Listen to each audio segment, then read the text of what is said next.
Morning, everybody. I hope you're all doing well and find yourself in great spirits.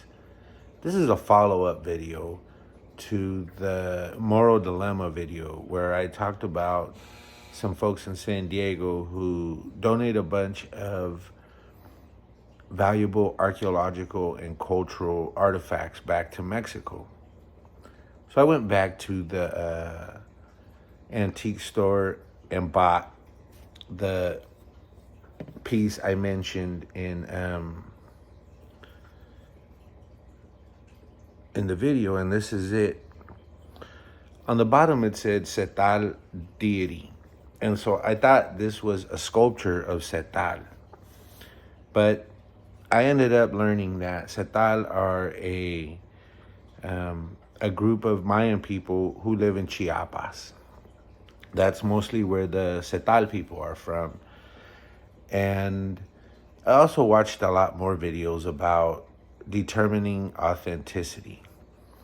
One thing about this that makes me think it's not 800 years old is that on the inside, you I don't know if you can see it, but there seems to be like really fine lines, almost like cheese paper in it. And so that could have been it being repaired with plaster of Paris, what have you.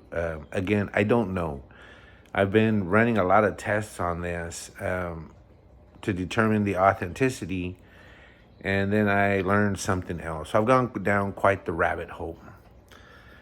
As mentioned in the other video, you can wet clay, and if you get a strong clay smell, that's a pretty good indicator that the clay that was used is really, really old. I didn't get that so much from this, and I think I approached it the wrong way.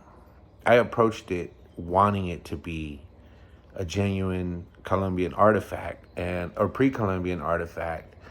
And what I learned is that you're supposed to approach it wanting to disprove its authenticity. You want to approach it wanting to prove it's a fake. And then if you can't, you got lucky. So some of the tests I saw that I can do was you apply hydrogen peroxide to the little black like pieces, right? The little black parts. And the black parts are supposed to be manganese that was in the soil. And if you put hydrogen peroxide on it, it's supposed to bubble because of the chemical reaction. So I put some on there and it didn't bubble, and I was like, fuck, I got jacked. And then I read that it won't happen with the type of hydrogen peroxide you could buy at the pharmacy. You have to buy a laboratory grade hydrogen peroxide that's at 15-30%, because the kind you get in the store is only 3%. So that test was moot. I think I did smell clay when I wet it, but I think because I wanted to smell clay. It actually smells more like an antique store than clay. If it's not 900 years old, it can still be an antique. In the early 1800s, there was a rush to collect artifacts as Mexico was being developed. Because it's close to the United States, folks were trying to get a lot of these artifacts for their collections. And, shout out to Gigi Gonzo for a comment on the last one, enlightened me about Moctezuma's headdress and it being in in the possession of, an Austrian museum. And I think Austria is Germany now. And then, Paula for asking for this one and for always supporting for this video. And so in researching, I read that there was this rush in the 1800s, and that's where fakes started being created. So this might just be a fake from 1800, and I would be happy with that. It's really heavy.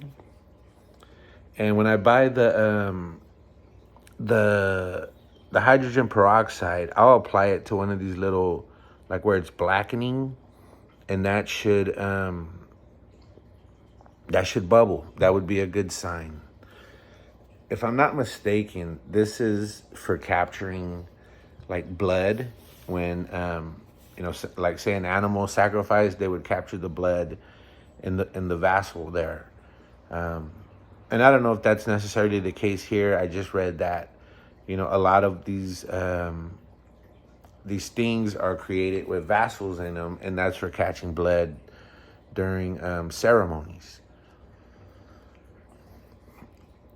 The other thing I read somewhere else was that if it's been clean, and then you take a damp rag and you wipe it on the bottom, if the rag stays clean, it's a fake. But if the clay comes off, then it's an antique. I'm not sure that's necessarily true, because I could probably do that to a new piece and that would happen. But in that sense, this did say, well, it's an antique. And again, an antique can be a fake that that is just really, really old. I saw that a lot of these cultural pieces in very prestigious museums are also fakes from the 1800s and have acquired a value of their own for their uniqueness and snapshot in time of an era that's over 200 years old. Then and I guess this is kind of a video about this in my OCD. Then I saw that you can test antiques with a black light. Anything that glows means it's probably new.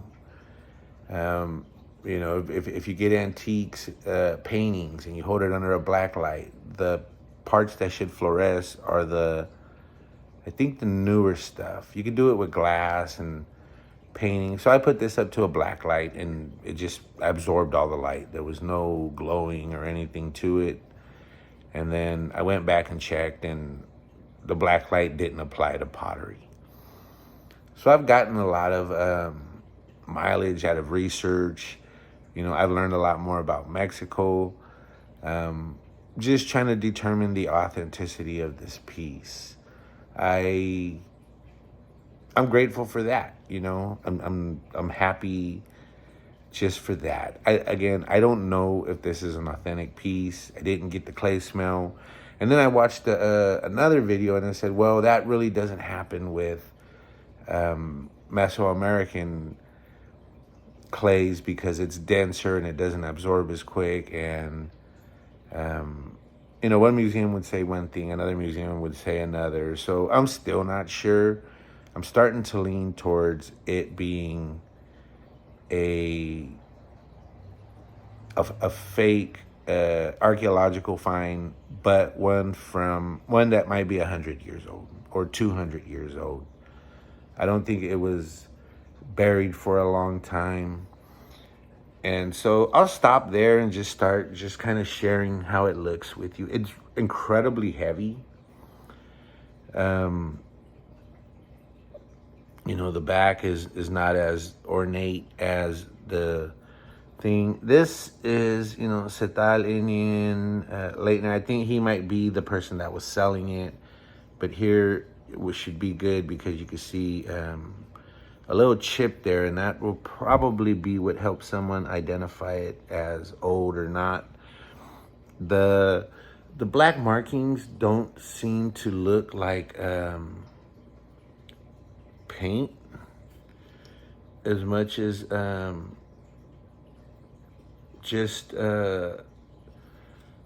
I can't tell if it's butterflying or if it looks like it was painted on, but that also will play a factor. If Antiques Roadshow or somebody came by, I would probably take it and see. But inside, I don't know if you can see it's got a slight sandpapery feel, as if again, a cheesecloth was used, or maybe it was repaired with plaster of Paris.